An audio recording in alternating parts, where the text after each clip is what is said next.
কটা রোগ হয় না? এক নম্বর, যারা পেশাব করে নিয়মিত পানি নেয়। আচ্ছা বলুন, 100-র মধ্যে 100টা পুরুষ পেশাব করে পানি নেয়? নেই না। ও গরু ছাগলের মতো পেশাব করে, লজ্জা শরম করে না। পেশাব করে তো অর্ধেক পেশাব লুঙ্গিতে মুছে নেয়, আবার বলে আমি মুসলমানের ছানা। আমার আল্লাহ বলেন, ওয়ালাকাদ যারআনা লিজাহান্নামা কাসীরাম মিনাল জিন্নি ওয়াল ইনস লাহুম কুলুবুল লা ইয়াফকাহুনা বিহা ওয়া লাহুম আ'ইনুল লা ইবসিরুনা বিহা ওয়া লাহুম আযানুল লা ইয়াসমাউনা বিহা কাল আনআম। বোঝেও বোঝে না যারা, বিবেক আছে বোঝে না, দেখেও দেখে না যারা, চোখ আছে দেখে না, শোনেও শোনে না যারা, কান আছে শোনে না, উলাইকা কাল আনআম। তারা কখনো মানুষ হতে পারে না, এটা মহান মালিকের ঘোষণা। কোরআনেতে পারা নম্বর 9 পৃষ্ঠা নম্বর 13 লাইন নম্বর 1। সন্দেহ হলে কোরআন খুলে দেন, আমার আল্লাহ পাক রব্বুল আলামিন জানিয়ে দেয়। গরু ছাগল লজ্জা শরম করে না, যেখানে চাই পেশাব করে। পেশাব করে গরু ছাগল পানি নিতে হয়। আর যারা পেশাব করে মুসলমান পানি নেয় না, সমাজ যারা মানে না, জানতে হবে গরু ছাগলের চাইতে খারাপ তারা মানুষ না। গরু ছাগলকে খোলা পানি দাও, গরু ছাগলকে টাটকা পানি, ফিল্টার পানি, নদীর পানি দাও। পিয়াস লেগেছে গরু ছাগল পান করে নেয়। আর মুসলমানের ছেলে যদি খোলা পানি, হালাল পানি, হারাম পানি এটা যদি বুঝতে না পারে, এখন তো মুসলমানরাও পান করছে, করছে কি করছে না? আপনাদের এলাকার ছেলেরা তো খায় না? খায়। যে মদ পান করে তাকে কুকুর বিড়ালে ঘৃণা করে, যে শরাব পান করে সমাজের মানুষ তাকে ঘৃণা করে, যে শরাব পান করে তার ছেলে মেয়ে মাথা উঁচু করে দাঁড়াতে পারে না, যে শরাব পান করে সমাজের মানুষ তাকে দুনয়নে দেখতে পারে না। মাতাল মদ খেয়ে উপুর হয়ে শুয়ে আছে ন্যাংটো হয়ে।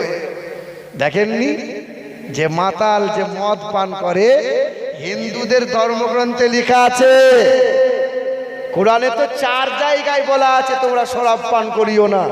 বারবার বলা আছে শরাব পান করলে পরে জান্নাতের সুগন্ধি কোনোদিন পাবে না। হিন্দুদের বেদে লেখা আছে তোমরা নেশাগ্রস্ত অবস্থায় কোনোদিন মন্দিরে পা রাখবে না।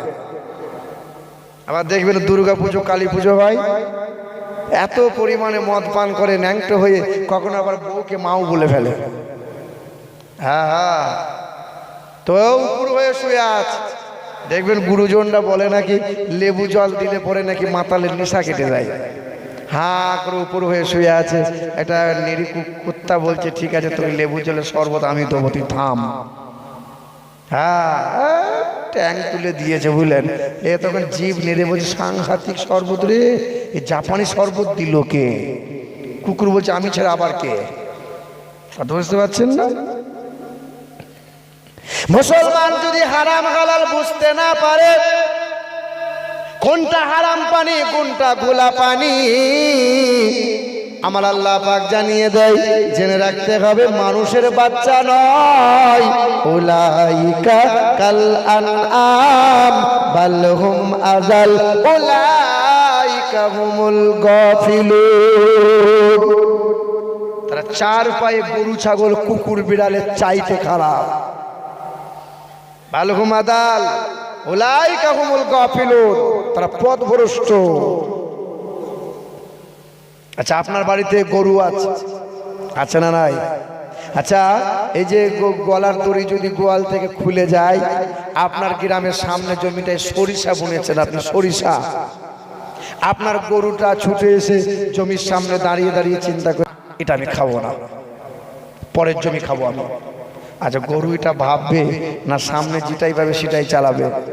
হ্যাঁ, ওই দেখো তোমার ছেলে দিন গেলে পরে 14টা করে বিমলার তেরঙ্গম, বলছে গরু 14টা করে বিমল চিবোচ্ছে। অল্প দিনে যৌবন হারাবে খোকা, অল্প দিনে বউ পালাবে ঘর ছেড়ে, হারবাল কোম্পানি ধনী হবে। বিমল কম খা একটু। হ্যাঁ বাবাজিরা আমার সুরার টুকরো বন্ধুরা, আমার শুধু মানুষেরা, গরু ছাগল গোয়ালে থাকে, গরুর বাছুর লাফালাফি করতে গিয়ে আগুনে পা পড়ে গেছে, আর পাটা পুড়ে গেছে। আচ্ছা গাই গরু এ বসে বসে কাঁদবে, বসে বসে বাছুরের জন্য কাঁদবে, না নিজের খাবার ঠিক নিজে চালাবে? ও অবলা প্রাণী, কিন্তু আমরা তো মানুষ, আমাদের তো বুদ্ধি আছে। হ্যাঁ, একটা মুসলমান কষ্ট পাচ্ছে আর এ বলছে সুবহানাল্লাহ সুবহানাল্লাহ, ও যা যা করছে করুক, ও যে যে মরছে মরুক, যে খেতে পেলো না পেলো ও সব দেখা, আমি তো ঠিক আছি, সুবহানাল্লাহ সুবহানাল্লাহ। হ্যাঁ, কি হবে নামাজ রোজা ইমানদারের বড়াই করে, কি হবে নামাজ রোজা ইমানদারের বড়াই করে, যদি ওই খোদার কোরআন পড়ে থাকে নর্দমাতে। মসজিদের কোণে বসে জিকির করো যতই কষে, মসজিদের কোণে বসে জিকির করো যতই কষে, এইভাবে যাই না পাওয়া আল্লাহকে। কি হবে বেঁচে থেকে অযথা বিদ্যা শিখে, যদি না করতে পারো শোষণবিহীন সমাজটাকে। কি হবে আলেম হয়ে ইমাম সেজে সমাজেতে, কি হবে আলেম হয়ে ইমাম সেজে সমাজেতে, যদি পারো সত্য কথা উচ্চ স্বরে না বলিতে। চাকরির ভয় করো যদি ছেড়ে দাও ইমামতি, চাকরির ভয় করো যদি ছেড়ে দাও ইমামতি। কি হবে ধোঁকা দিয়ে আল্লাহকে, কি হবে বেঁচে থেকে অযথা বিদ্যা শিখে, যদি না করতে পারো শোষণবিহীন সমাজটাকে। পরশুদিন জুম্মার দিন, হ্যাঁ না, আপনি জুম্মার দিনে বলবেন হুজুরকে, ইমাম সাহেবকে বলবেন যে সমাজের যত সত্য কথা, নোংরামো যত চলছে, সত্য কথাগুলো দাঁড়িয়ে দাঁড়িয়ে মসজিদে ওয়াজ করুন। আপনার হুজুর কিন্তু সব সত্য বলতে পারবে পারবে। ইমাম সাহেব যদি জুম্মার দিনে দাঁড়িয়ে দাঁড়িয়ে বলে দেয় যে ব্যক্তিটা সুদের কারবার করে তার ঘরে আমার খাবার খাওয়া যাবে না, যে ব্যক্তিটা মাঝে মধ্যে শরাব পান করে তার ঘরে খাবার খেলে আমার দোয়া আল্লাহ কবুল করবে না, যার বউটা পেট বার করে পঞ্চায়েতের ব্যাংকে যায় আর বন্ধনে লোন আনতে যায় তার ঘরে আমার খাবার খাওয়া যাবে না। আপনাদের দিকে সব যাই লোন টোন আনতে যায়, মা বোনটা যায়, বাবা বাবা, হ্যাঁ আমাদের ওদিকেও চলে বাবা, তবে এখন একটু বলে বলে কমেছে। বাড়ির সামনে বসে আছি আর পাশের বাড়ি একটা ভাবি সম্পর্কে হয়, এইরকম ঠোঁট পালিশ গাল পালিশ দিয়ে কুচিয়ে শাড়ি পরে পেটটা বার করে হেলতে দুলতে যাচ্ছে। তা আমি চিন্তা করছি কি ব্যাপার, এ কি ব্যাংকে চাকরি টাকরি পেলো নাকি? আর কি ব্যাপার, ও কোথায় যাবে? বলে ষাঁড় আসবে গো। কে আসবে বলো? ষাঁড় ষাঁড়। আর তোমার বাড়ির ষাঁড়টা কি করেছে? বলছে বাড়িতে বসে বসে বিড়ি খাচ্ছে। আর তোমার লোকটাকে বলে দিও যেন গলায় দড়ি দিয়ে মরে যায়। ও ঘরে বসে বসে বিড়ি খাচ্ছে, বউ যা ইনকাম করে নিয়ে যা, টাকা নিয়ে আসবে। কি হয় বাবা, ওই ষাঁড়টাকে মধ্যখানে বসিয়ে রেখে 10টা মহিলা গোল করে ঘিরে ধরে। ষাঁড় একটু দেখো আমাকে, একটু দেখো, লজ্জাও নাই শরমও নাই। আপনার গ্রামের ইমাম সাহেব যদি দাঁড়িয়ে দাঁড়িয়ে ওয়াজ করে দেয়, যার বউটা পেট বার করে পঞ্চায়েতে যায়, ব্যাংকে যায়, বাজারে যায় আর বন্ধনে লোন আনতে যায়, তার ঘরে আমার খাবার খাওয়া যাবে না। যে ব্যক্তিটা ভাইয়ের হক মেরে মেরে খায় ওর ঘরে আমার খাবার খাওয়া যাবে না। যে বিয়েতে ছেলের বিয়েতে মোটা টাকা বাপ গুনে গুনে পণ নেয়, ওর বাড়িতে ওর ভোজ খাওয়া আমার যাবে না। এই বাড়ির খাবার খেলে আমার দোয়া কবুল হবে না। জেনে রেখে দেবেন ইমাম সাহেব সত্য কথাগুলো। কাল যদি জুম্মার দিনে দাঁড়িয়ে বলে দেয় পরশু দিন কি চাকরি রইবে? কথা বলেন না কেন? চাকরি কিন্তু আর রইবে না। এখন তো মসজিদে ইমাম মানে ইমামতি করা এত কঠিন, বুঝলেন? গ্রামের মুসলিম সব মুফতি হয়ে গেছে গো। একজন গরিব মানুষ মৌলবি হয়েছে, দিয়ে যে মসজিদে থাকবো, তা কোথায় থাকবে যাই। তো গরিব মানুষ গোটা 20-25 টাকা পকেটে নিয়ে বেরিয়েছে, জুম্মা নামাজ পড়তে গেছে। তা কমিটির লোক বলছে হুজুর বায়ান করুন একটু, শুনি কেমন বায়ান আপনি করেন। তো বায়ান সুদের ব্যাপারে একদম খেসে দিয়েছে, সুদ, সুদ খাওয়া হারাম, যে ব্যক্তি সুদ খায় তার ঘরে খাবার খাওয়া যাবে না, যে ব্যক্তি সুদের কারবার করে তাকে মসজিদের সেক্রেটারি ক্যাশিয়ার থাকা যাবে না। খুব বলেছে জুম্মা নামাজ বাদ। সেক্রেটারি বলছে চাকরি কিন্তু আমরা হতো, এই ওয়াজটা যদি আপনি না করতেন চাকরি ফাইনাল হয়ে যেত। আমি মাঝে মধ্যে একটু অল্প স্বল্প সুদ খাই, আপনি বাড়ি চলে যান, পরে দেখা যাবে। চাকরি হলো না। দ্বিতীয় আর একটা মসজিদে গেছে, আবার ওয়াজ করেছে, ওয়াজ করেছে মহিলাদের পর্দার ব্যাপারে, যার বউ পেট বার করে এখান ওখান করে সেজন্য মসজিদে কেসে আর না থাকে। তা জুম্মার নামাজ পড়ে বলছে হুজুর আপনি বাড়ি যান, ফোনে জানাবো আপনাকে।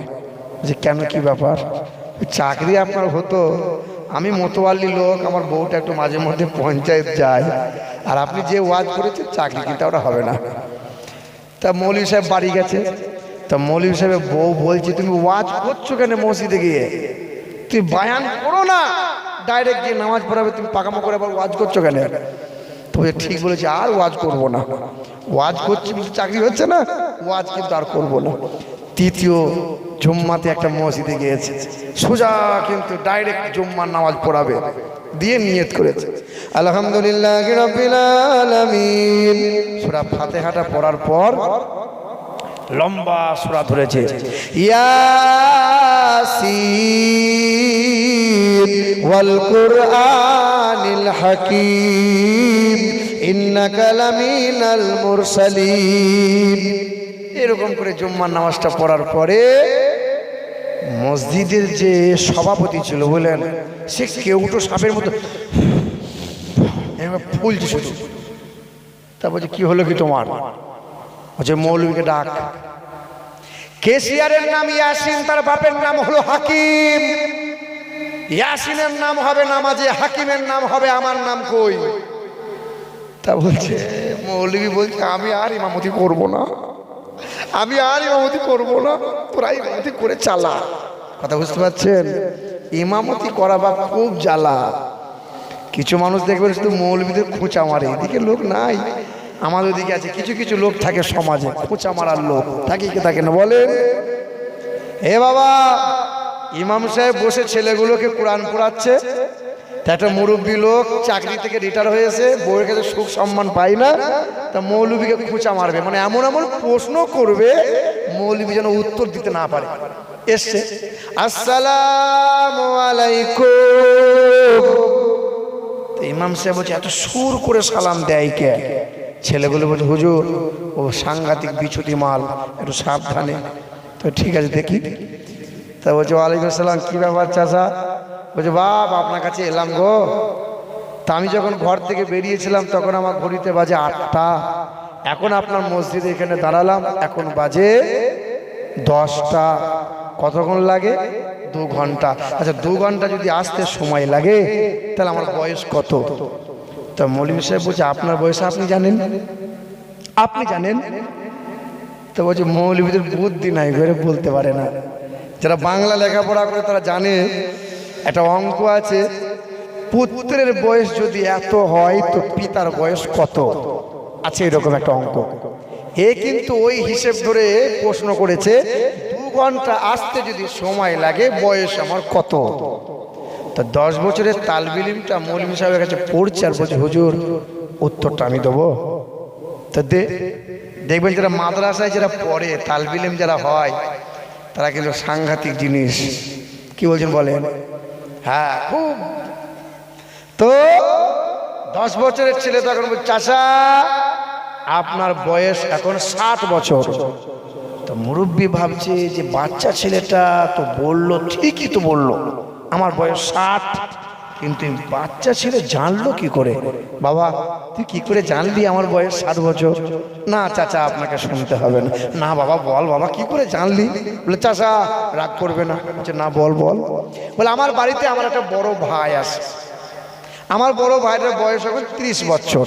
কত কত বলো? কিন্তু আধ পাগলা। এই দেখো ক পাগলা? আধ পাগলা। কত পাগলা? তাই আমি বসে বসে হিসেব করলাম, বড় ভাইয়ের বয়স যদি 30 বছর আধ পাগলা হয়, তাহলে ফুল পাগলা হলে বয়সটা কত হবে? কত হবে বলো? হ্যাঁ, তখন এ চিন্তা করছে সব জায়গায় পাকামো করা যাবে, কিন্তু এদের সাথে পাকামো করে পার পাওয়া যাবে যাবে না। তাই বাবাজিরা আমার, ইমামদের সম্মান দেবেন, ইমামদের ভালোবাসবেন, তালবে ইলমদের ভালোবাসবেন। একবার দরুদ শরীফ পড়ি, আল্লাহুম্মা সাল্লি আলা মাওলানা মুহাম্মদ ওয়া আলা আলি সাইয়্যিদিনা